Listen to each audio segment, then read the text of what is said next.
Its shape is reminiscent of Roman arenas, and so is its name. The Colosseum is 101 years old and has already seen 2 Olympic Games. In 1984, this 80,000-seat stadium was home to the opening ceremony. The morning of the opening ceremonies, I was invited to carry the torch for 1 kilometer. Then later that day, I came to the opening ceremonies here at the LA Coliseum. This is called the Paris-style end. This was the same place where the flame in 1932 existed during those Olympic Games. John Neighbor was a member of the Olympic Organizing Committee back in 1984. The former swimmer, a 4-time Olympic champion, recalls a pessimistic outlook. The only other city to bid for the Games that year was Tehran. My Olympics in 1976 were a financial debacle. The people of Montreal ended up paying for those Games for 30 years.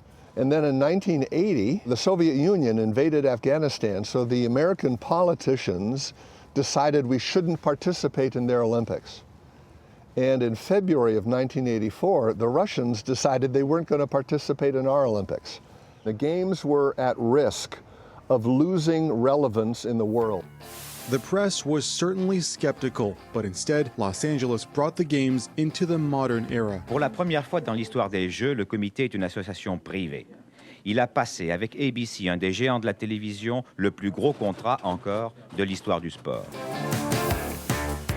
There were sponsors, partnerships, merchandise. The committee decided to use existing infrastructure to limit costs. There was no new stadium and no Olympic Village. Athletes stayed in college dorms instead. Au royaume du capitalisme, on allait enfin voir ce que l'on n'avait jamais vu, des jeux qui ne coûteraient pas un sou aux contribuables et qui, en plus, en rapporteraient aux organisateurs. And on the day of the opening ceremony, great memories. The noise is what I think of when I come through the tunnel.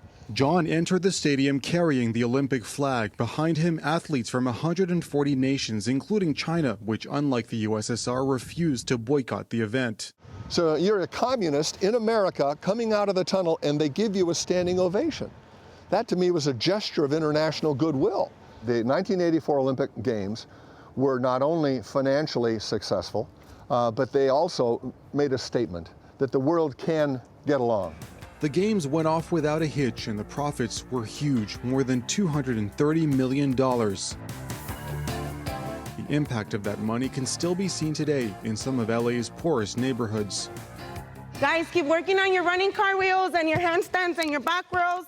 The LA 84 Foundation subsidizes facilities where children come to play sports for just $40 a year. Before becoming a coach, Delilah herself benefited from this structure as a child. Every Thursday here. Yeah, I would just walk over.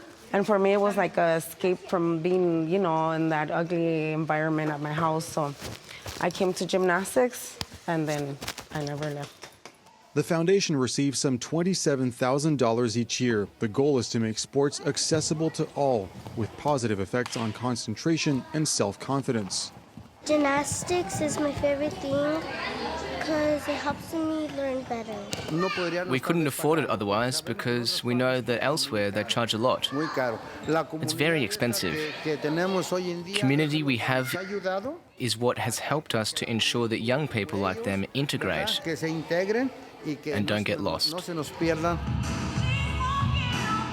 The structure has helped some obtain a scholarship or even become professional athletes, but the head of the program acknowledges the fight for equality is not over yet. The challenge still remains, right, that there's a huge salary gap at the end, and men are still making far more than women.